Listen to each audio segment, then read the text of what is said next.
The Thanksgiving that changed everything. Introduction. What if I told you that one Thanksgiving dinner completely changed my life? Not because of some magical family reconciliation or heartwarming moment, but because it was the day I finally saw my family's dysfunction for what it really was, and decided I couldn't be part of it anymore. I'm about to share the most difficult and transformative story of my life. If you've ever felt like you're walking on eggshells around your family, if you've ever wondered whether what you're experiencing is normal, or if you've ever been the person everyone expects to keep the peace no matter what the cost, this story is for you. Personal introduction. Hi, I'm Nancy, and for the first 24 years of my life, I was my family's designated emotional janitor. I was the one who cleaned up everyone else's messes, who absorbed conflict, who made it comfortable for everyone else to continue their toxic patterns because they knew I'd always be there to smooth things over. Today, I want to tell you about the moment that changed everything, a Thanksgiving dinner in 2014 that looked picture perfect from the outside but was actually an emotional minefield. More importantly, I want to share what I learned about family dysfunction, toxic patterns, and how to break free from roles that don't serve you.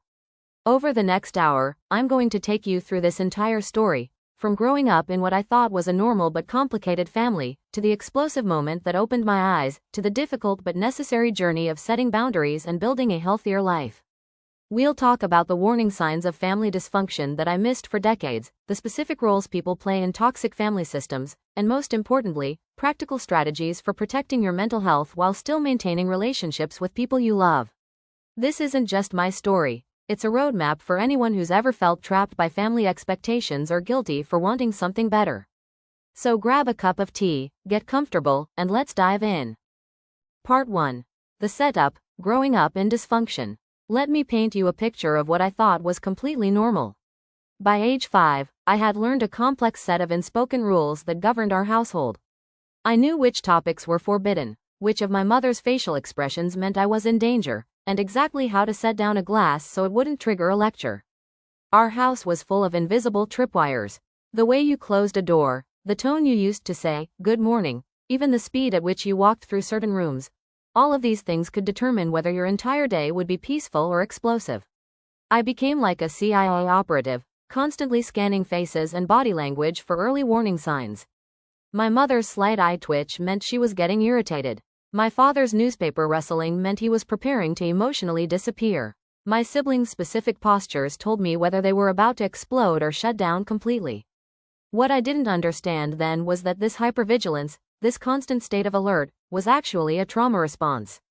Children in healthy families don't need to develop these skills because their environment is predictably safe.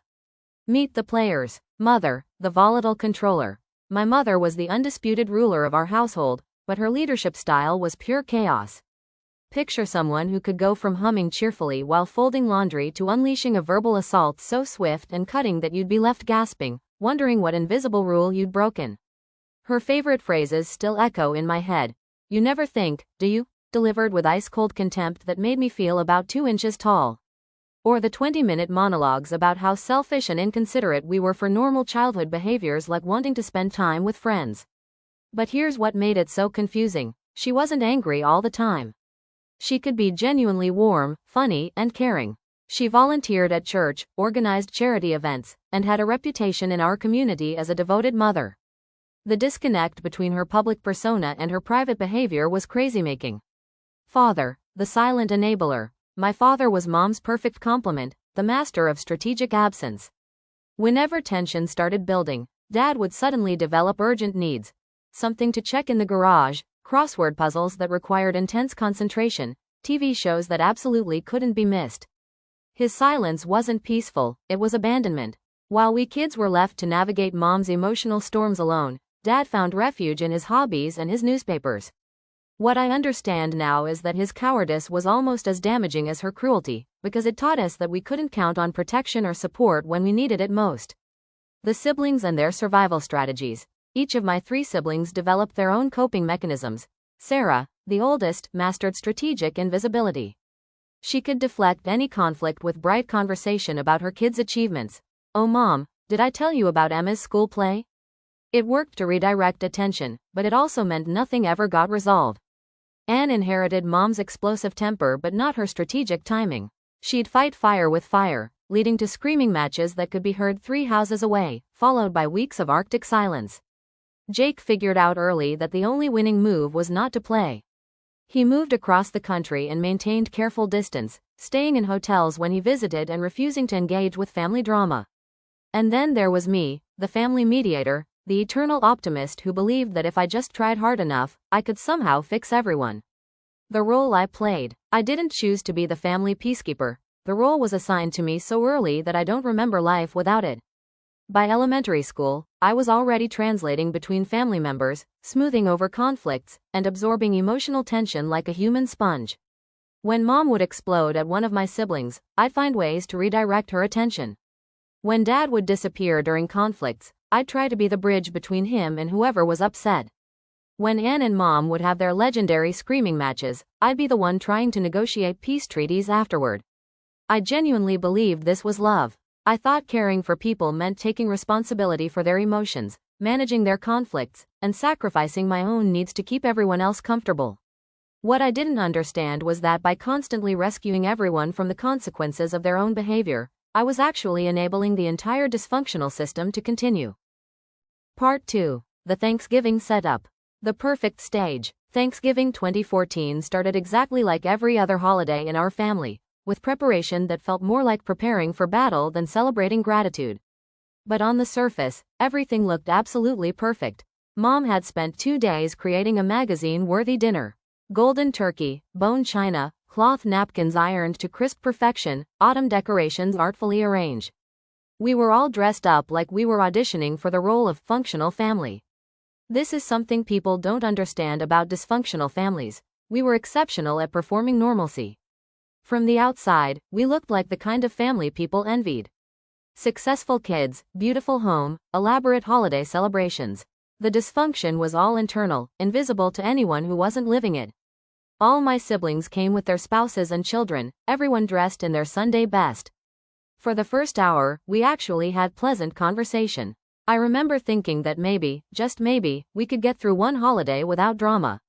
But I should have known better. In our family, peace was always temporary, like the calm before a hurricane.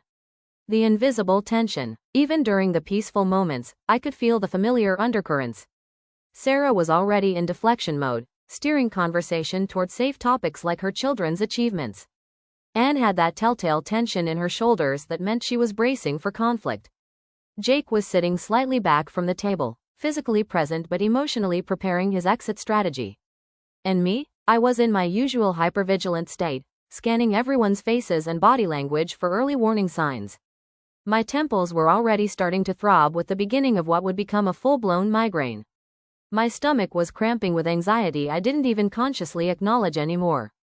This was my normal, this constant state of alert, always ready to jump in and manage whatever conflict might erupt. I'd been living this way for so long that I didn't even realize how exhausting it was. The moment before, I can't even remember what triggered Mom's explosion. That's the thing about living with someone volatile. The triggers are so random that you stop trying to make sense of them. Maybe someone reached for the salt wrong. Maybe Dad made an innocent comment about the cranberry sauce. Maybe one of the grandchildren spoke too loudly. But I saw it coming before anyone else did. After 24 years of living with Mom, I could read the signs. The slight tightening around her eyes, the way her smile became fixed and artificial, the almost imperceptible shift in posture that meant danger was approaching. The room felt like it was holding its breath, waiting for the explosion that everyone could sense but nobody wanted to acknowledge. And then it happened.